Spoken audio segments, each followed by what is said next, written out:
हिंदी साहित्य संपूर्ण घटना चक्र क्विक रिवीजन विद आरती शर्मा। दोस्तों, आपको मेरा चैनल पसंद आए तो इसे लाइक करें, शेयर करें, सब्सक्राइब करें। साथ ही साथ मेरे वीडियोस के अगले नोटिफिकेशंस को पाने के लिए बेल आइकन को प्रेस करें। दोस्तों, आज हम करेंगे घटना चक्र का पार्ट 284 यानी 284, जिसमें हम देखेंगे संस्कृत काव्य शास्त्र के आचार्य राजशेखर। ठीक है, तो चलिए देखते हैं इनसे संबंधित प्रश्न। गौर करेंगे। प्रश्न है, काव्य मीमांसा के रचनाकार कौन है? तो ऑप्शन डी राजशेखर। राजशेखर की रचना है काव्य मीमांसा। याद रखेंगे दोस्तों, ऑप्शन डी सही उत्तर है। देखते हैं प्रश्न की व्याख्या।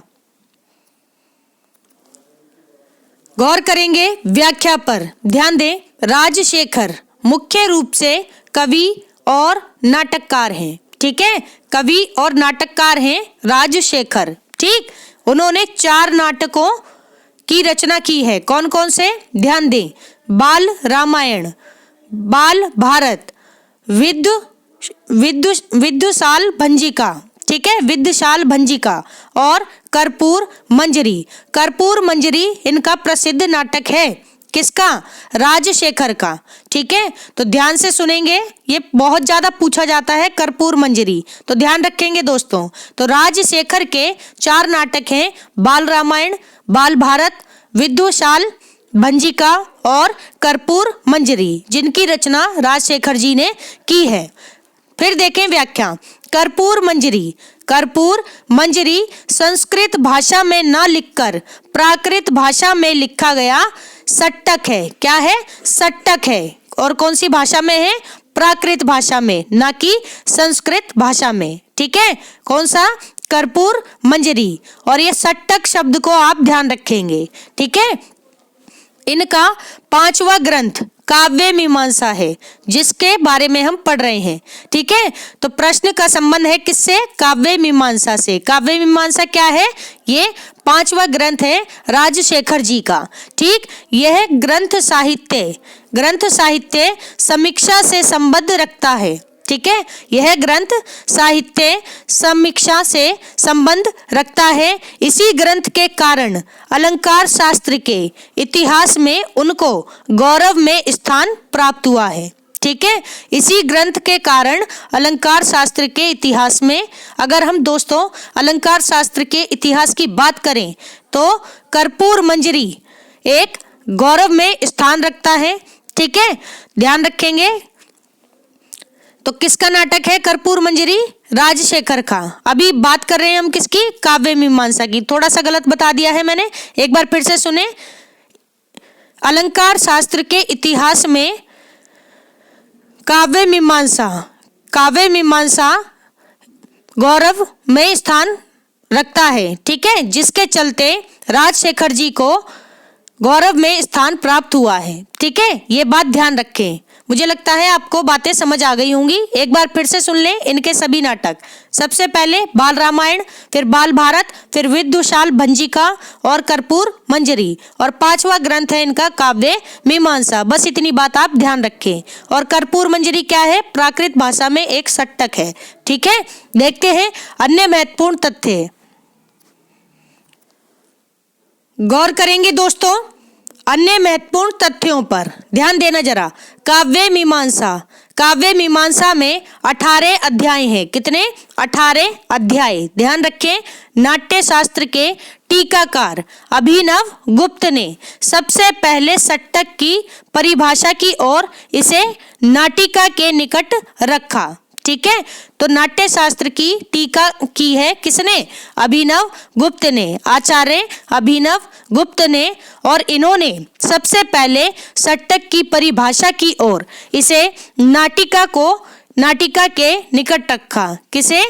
काव्य मीमांसा को। ठीक, फिर है हेमचंद्र आचार्य ने अपने काव्य अनुशासन में लिखा है। क्या लिखा है? कि सट्टक एक भाषीय होता है। सट्टक कैसा होता है? एक भाषीय होता है। प्रायः सट्टकों का नाम सट्टकों का नाम उसकी नायिकाओं के नाम पर दिया गया है। ठीक है, तो ध्यान रखें दोस्तों, हेमचंद्र आचार्य जिनकी पुस्तक है काव्य अनुशासन, उन्होंने अपनी पुस्तक में लिखा है कि सट्टक एक भाषीय होता है, प्रायः सट्टकों का नाम उसकी नायिकाओं के नाम पर दिया गया है। ठीक है, तो ये बात भी आप ध्यान रखेंगे। ठीक है, अगला प्रश्न है, ध्यान दें, राजशेखर के नाटक का क्या नाम है? तो ऑप्शन ए बाल रामायण नाटक है, किसका? राजशेखर जी का। ठीक है, याद रखेंगे, ऑप्शन ए सही उत्तर है। अगला प्रश्न है, काव्य शास्त्रीय ग्रंथ काव्य मीमांसा, इसके लेखक कौन है? तो ऑप्शन सी राजशेखर की रचना है काव्य मीमांसा, और ये कैसा ग्रंथ है? काव्य शास्त्रीय ग्रंथ है। ऑप्शन सी सही उत्तर है, राजशेखर। ठीक है, अगला प्रश्न है, ध्यान दें, सट्टक क्या है? तो सट्टक एक प्रकार का नाटक है। क्या है? एक प्रकार का नाटक है। ऑप्शन सी सही उत्तर है। ठीक है, सट्टक क्या है? एक प्रकार का नाटक। अगला प्रश्न है, ध्यान दें, राजशेखर की निम्नलिखित रचनाओं में से कौन सी रचना अधूरी है? तो राजशेखर की अधूरी रचना का नाम पूछा गया है। ऑप्शन बी काव्य मीमांसा राजशेखर की अधूरी रचना है। ठीक है, ध्यान रखेंगे दोस्तों, देखें व्याख्या, राजशेखर ने काव्य मीमांसा नामक अपूर्ण ग्रंथ लिखा है। कैसा ग्रंथ है ये? काव्य मीमांसा।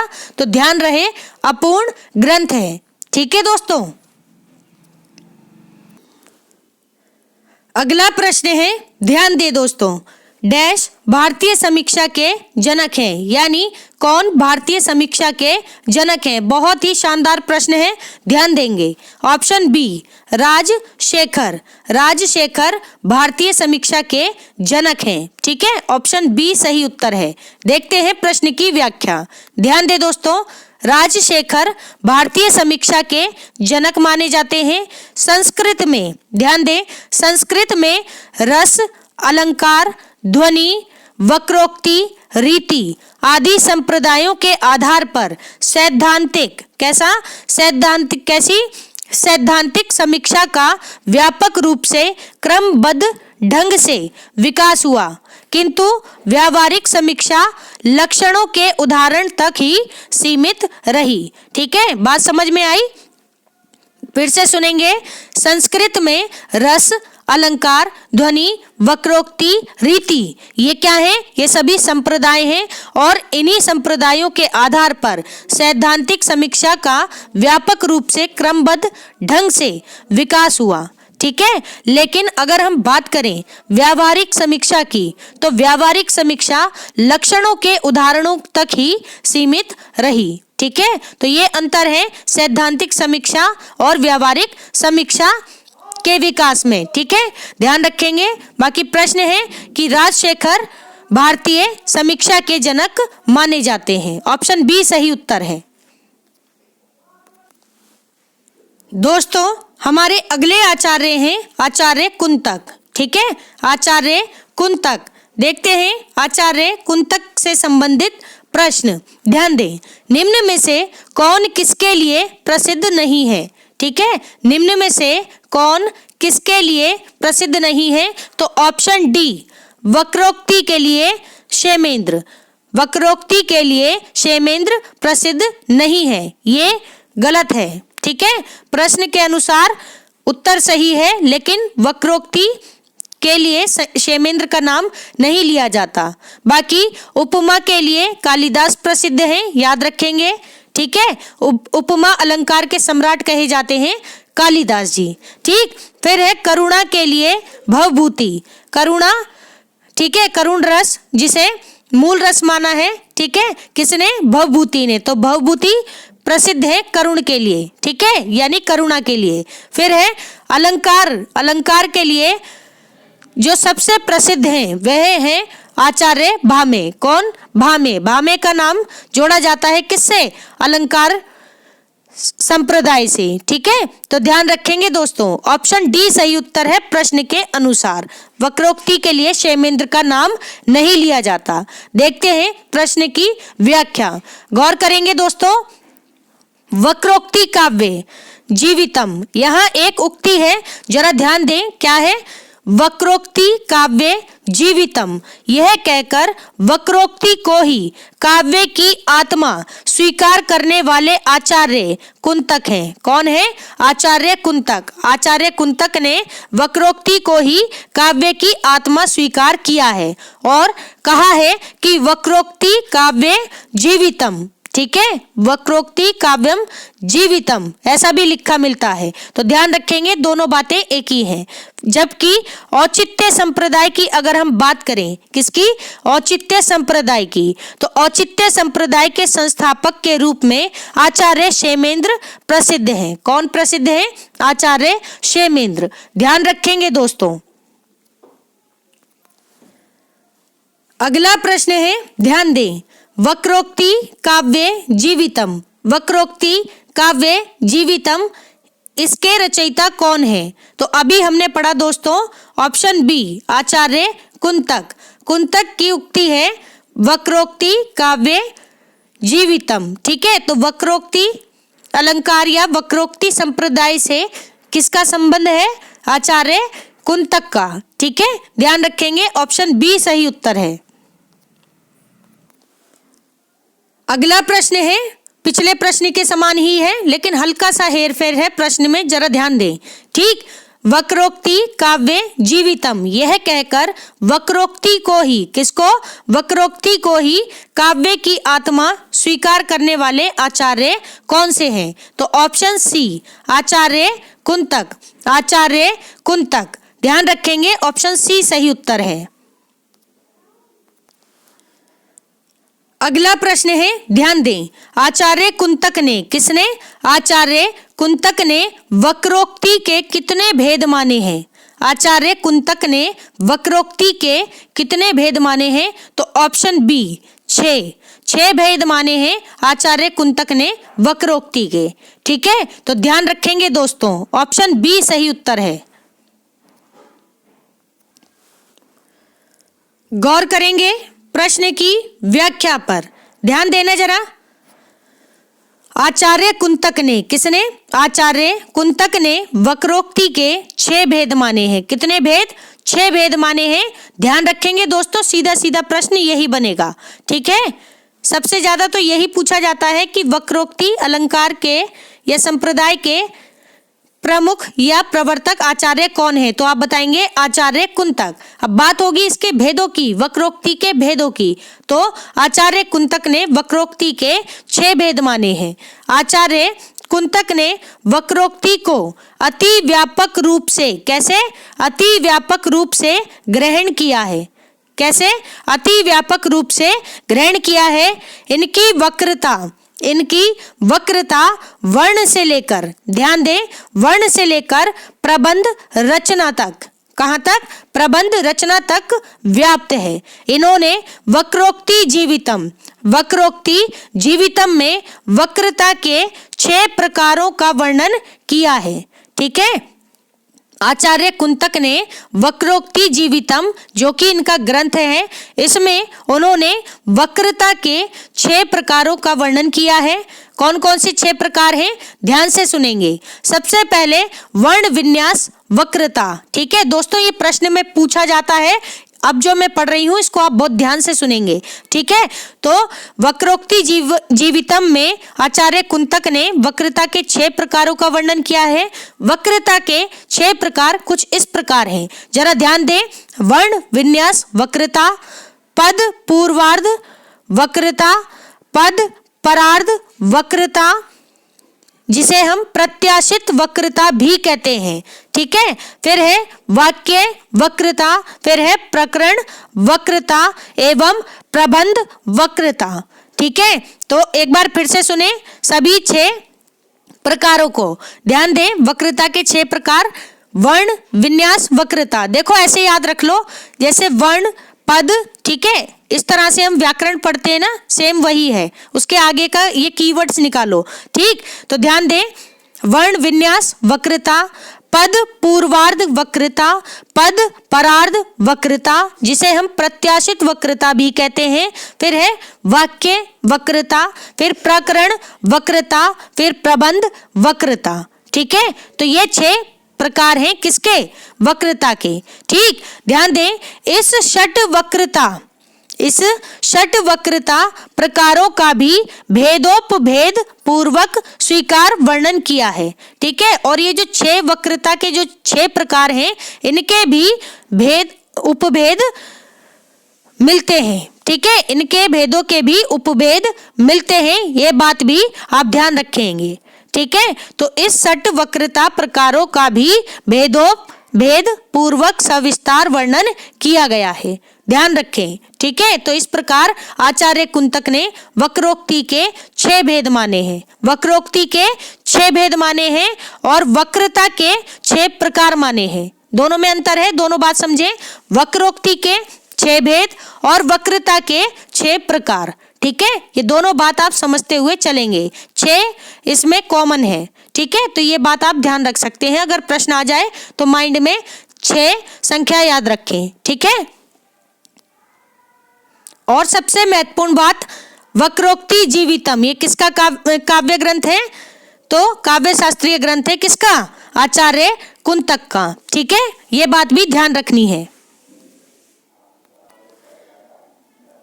अगले आचार्य हैं आचार्य पंडित जगन्नाथ, ठीक है, पंडित जगन्नाथ। दोस्तों, इनके शताब्दी वर्ष भी आप अपनी पुस्तकों से एक बार देख लें, अगर समय नहीं है तो मेरे रामबाण संकलन में इनके वीडियोस हैं, ठीक है, उसमें मैंने शताब्दी वर्ष बताए हैं, अगर समय हो तो उन्हें भी देख लें, ठीक है। तो ध्यान रखें दोस्तों, बहुत ही इंपॉर्टेंट है ये सभी संस्कृत काव्य आचार्य, ठीक है, काव्य शास्त्रीय आचार्य। तो ध्यान दें, पंडित जगन्नाथ, ध्यान देंगे, इन्होंने परिभाषा दी है किसकी? गौर करें, रमणीयार्थ प्रतिपादकः शब्दः काव्यम। यहाँ एक परिभाषा है प्रश्न में, रमणीयार्थ प्रतिपादकः शब्दः काव्यम, यह परिभाषा किसने दी है? तो ऑप्शन बी, पंडित राज जगन्नाथ, पंडित जगन्नाथ ने परिभाषा दी है, रमणीयार्थ प्रतिपादकः शब्दः काव्यम, ऑप्शन बी सही उत्तर है, ठीक है। देखते हैं प्रश्न की व्याख्या, गौर करेंगे दोस्तों। पंडित जगन्नाथ के अनुसार, पंडित जगन्नाथ के अनुसार काव्य का लक्षण है, क्या लक्षण है काव्य का?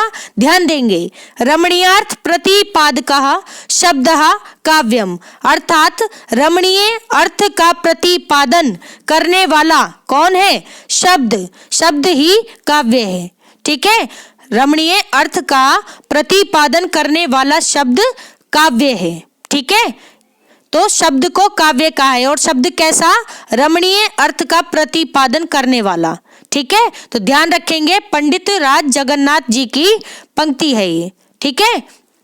तो ये बात ध्यान रखें, सबसे ज्यादा पूछी जाती है, ऑप्शन में मिलेगी, ये 3-4 पंक्तियां तो ऐसी हैं, ठीक है, जो कॉमन है, ये ऑप्शन में आपको मिलेंगी। अब आप समझ जाएं कि आपको क्या पढ़ना है और क्या नहीं पढ़ना है, ठीक है, क्योंकि साहित्य इतना व्यापक है, आपको सब कुछ याद नहीं रख सकते, लेकिन जो कॉमन चीजें इंपॉर्टेंट हैं और बार बार पूछी जा रही हैं, आप उन्हें बिल्कुल माइंड में सेट कर लें दोस्तों। 4 ऑप्शन में से अगर आपको 2 ऑप्शन यानी 50% भी अगर चीजें पता हैं, तो आपका आंसर सही होने की संभावनाएं अधिक हो जाती हैं, ठीक है। तो कॉन्फिडेंट रहें और अच्छे से पढ़ाई करें, मन से करें और ढंग से करें दोस्तों, ठीक है, ध्यान रखें। अगला प्रश्न है, ध्यान दे दोस्तों, रस गंगाधर, रस गंगाधर किसकी रचना है? तो रस गंगाधर ऑप्शन सी, पंडित राज जगन्नाथ की रचना है, बहुत ही ज्यादा इंपॉर्टेंट रचना है, ठीक है। तो ध्यान दें, रस गंगाधर किसकी रचना है? पंडित राज जगन्नाथ, ऑप्शन सी सही उत्तर है। देखते हैं प्रश्न की व्याख्या। दोस्तों, यहां मैं आपसे एक बात कहना चाहूंगी, क्योंकि मेरे चैनल का कोई नाम नहीं है, मेरे अपने नाम से ही मेरा चैनल है, ठीक है, नाम देना मुझे जरूरी नहीं लगा, ठीक है। अपने आप अगर क्वालिटी होगी तो अपने आप चीजें पता चल जाएंगी लोगों को, ठीक है। खैर, आप ये ध्यान रखें, अगर आप सर्च करते हैं या आपके कोई भी दोस्त या मित्र लोग हैं जो भी हैं, सर्च करते हैं मेरा चैनल नहीं मिलता है, तो आप टाइप करें हिंदी साहित्य विद आरती शर्मा, हिंदी साहित्य विद आरती शर्मा, तो आपको तुरंत की तुरंत क्या हो जाएगा, सर्च में आपको चीजें मिल जाएंगी, वीडियोस मेरे मिल जाएंगे, ठीक है। आप इस बात का ध्यान रखें दोस्तों, ठीक। तो देखते हैं प्रश्न की व्याख्या, गौर करेंगे। रस गंगाधर, रस गंगाधर पंडित राज जगन्नाथ की रचना है। किसकी? पंडित राज जगन्नाथ की रचना है, ठीक है। रस गंगाधर पंडित राज जगन्नाथ, पंडित राज जगन्नाथ जो कि पंडित राज जगन्नाथ जी की कृतियों को विषय की दृष्टि से 3 भागों में विभाजित किया जाता है। कितने भागों में? 3 भागों में विभाजित किया जाता है पंडित राज जगन्नाथ जी की कृतियों को विषय की दृष्टि से, ठीक। अब ये 3 भाग कौन से हैं तो जरा गौर करेंगे दोस्तों। सबसे पहले काव्य शास्त्रीय ग्रंथ, काव्य शास्त्रीय ग्रंथ, फिर व्याकरण संबंधी ग्रंथ, व्याकरण संबंधी ग्रंथ, फिर साहित्य शास्त्रीय ग्रंथ, साहित्य शास्त्रीय ग्रंथ। तो ये 3 भाग हैं विषय की दृष्टि से, ठीक है, जिसमें पंडित राज जगन्नाथ जी की कृतियों को विभाजित किया गया है, ठीक है। अब ध्यान दें, रस गंगाधर साहित्य शास्त्रीय ग्रंथ के अंतर्गत आता है, ठीक है। रस गंगाधर किसके अंतर्गत आता है तो ध्यान रहे, साहित्य शास्त्रीय ग्रंथ के अंतर्गत आता है रस गंगाधर। किसका ग्रंथ है ये तो ये ग्रंथ है पंडित राज जगन्नाथ जी का, ठीक है। यह आलोचना की दृष्टि से, किस दृष्टि से? आलोचना की दृष्टि से सबसे अधिक प्रौढ़ और पांडित्यपूर्ण ग्रंथ है, ठीक है। यह आलोचना की दृष्टि से सबसे अधिक प्रौढ़ और पांडित्यपूर्ण ग्रंथ है पंडित राज जगन्नाथ द्वारा। किसके द्वारा? पंडित राज जगन्नाथ द्वारा विरचित कृतियां हैं। कौन कौन सी? देखें, ध्यान दे जरा। प्रस्तावित विलास, तो अब जो हम पढ़ रहे हैं पंडित राज जगन्नाथ जी की अन्य कृतियों को, तो ध्यान देंगे। प्रस्तावित विलास, प्रस्तावित विलास, फिर है श्रृंगार विलास, श्रृंगार विलास, फिर है करुण विलास, करुण विलास, फिर है शांत विलास, शांत विलास, फिर गंगा लहरी, गंगा लहरी, फिर है अमृत लहरी, अमृत लहरी, फिर है लक्ष्मी लहरी, लक्ष्मी लहरी, फिर है करुणा लहरी, करुणा लहरी, फिर रस गंगाधर, रस गंगाधर, ये तो आप याद ही कर लें, ठीक। फिर है मनोरमा कुछ मर्दन, मनोरमा कुछ मर्दन, फिर है चित्र मीमांसा खंडन, चित्र मीमांसा खंडन, फिर है आसफ विलास, आसफ विलास, फिर है यमुना वर्णन, यमुना वर्णन। तो ये सभी पंडित राज जगन्नाथ जी की विरचित कृतियां हैं, ठीक है। एक बार फिर से सुनेंगे सभी कृतियों को, जरा गौर करें।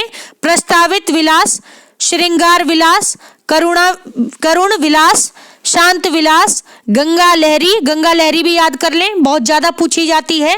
पंडित राज जगन्नाथ जी की कृति है गंगा लहरी, ठीक। फिर अमृत लहरी, फिर लक्ष्मी लहरी, फिर करुण लहरी, फिर रस गंगाधर, ये भी इंपॉर्टेंट है, फिर है मनोरमा कुछ मर्दन, ठीक। फिर है चित्र मीमांसा खंडन, फिर है आसफ विलास, फिर है यमुना वर्णन, ठीक है। तो याद रखेंगे ये सभी बहुत ही इंपॉर्टेंट कृतियां हैं और पंडित राज जगन्नाथ ये भी इंपॉर्टेंट आचार्य हैं, ठीक है।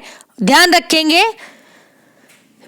इनका नाम तो आपको याद रखना है, इनकी रचनाओं का नाम भी आपको याद रखना है, ठीक है। ऑप्शन में एक ऑप्शन इनका होता है, ठीक है।